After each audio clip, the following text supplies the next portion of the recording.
Hi guys, I am Gabby. And I'm Dani. Welcome back to our channel, all of our unfriendly hotties. If you want to be unfriendly hottie, make sure you hit that subscribe button down below and like and comment for more videos and ring the bell. Oh yeah. Bell.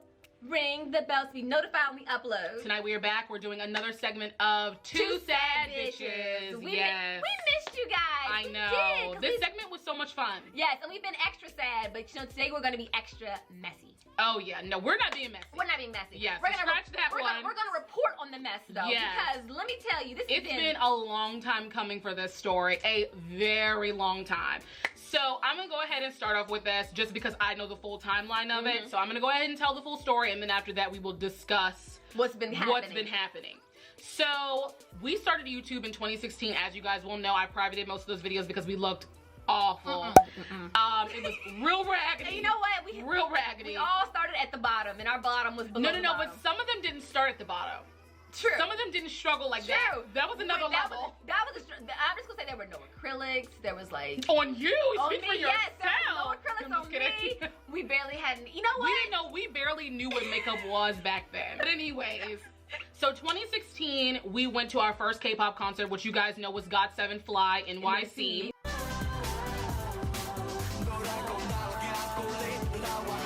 And an incident which we did not know about until a year later. So let's keep the timeline going. I'll put a timeline on the screen somewhere. Yes, like somewhere around here, because again, it's a lot. It's a lot. I will repeat, we didn't know about this. Yeah, we didn't know until a year later. So 2016, we go to GOT7 Fly NYC, and apparently there was events going on at some of the other concerts.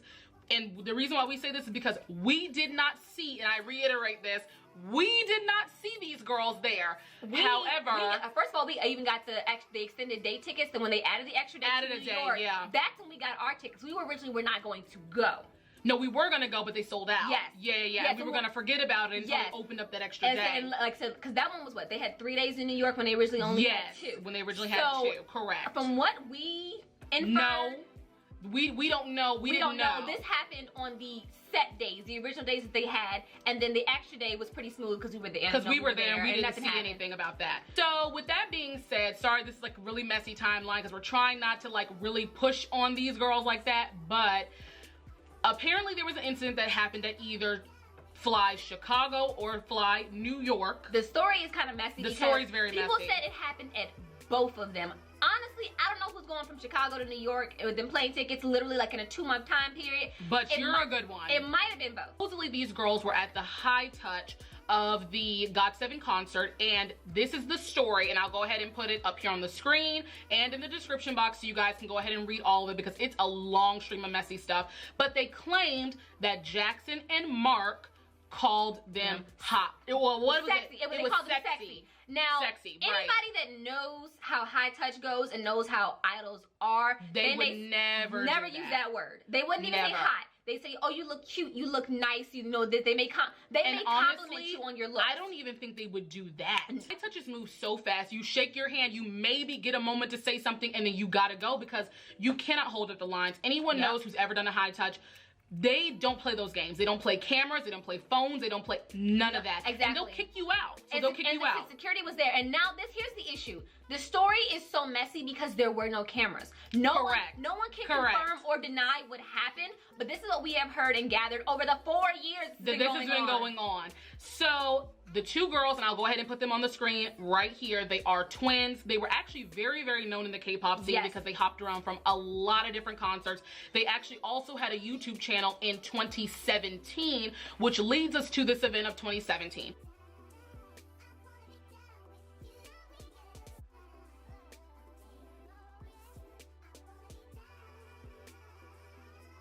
We did the hard carry reaction. We mentioned that our first K-pop concert was Fly NYC, and we talked about that in the reaction video. Because you know we hadn't had our channel, like, so we started channel like 3 months. Literally 3 months after that. In the comments, mind you, like I said, so this is 3 years later. Yeah, this is 2017.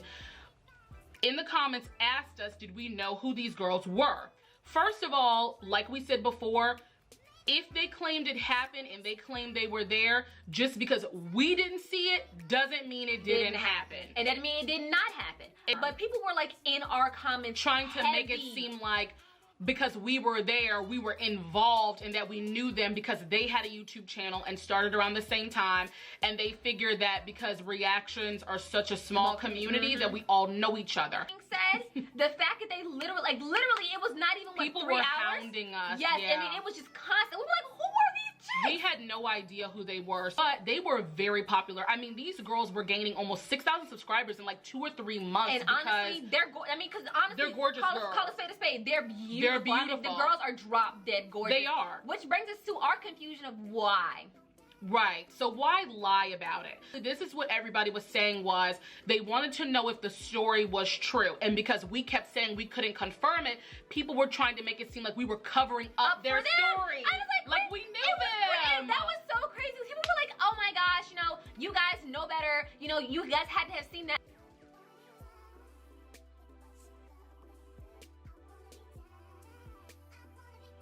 Again, we were in the seated section. That concert had almost 300 people. And we had an added day that actually, from what I'm remembering, didn't even have a high touch portion of it. But once again, whatever. Girls really were messing up was their reactions were actually pretty good. They had like 70,000 views on a BTS video. But the problem came when they started lying about idol story time. And like I said, everybody likes a good messy story time. My weed floated away. I got catfished by a Nigerian prince. Everybody likes a good messy story time. We all know it isn't true. But here's my thing. You can't do that in the K-pop community. No, because they will call you out. Stream of stories. And the reason why, from what we're understanding, they shut their channel down was because their reactions were doing very well. But people, and we saw this, people were requesting more story time.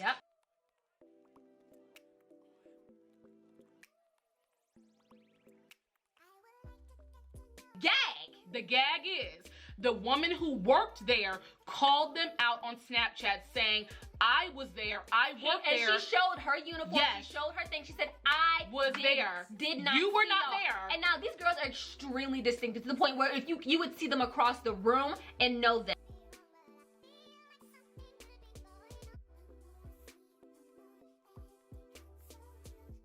That they were nowhere in sight.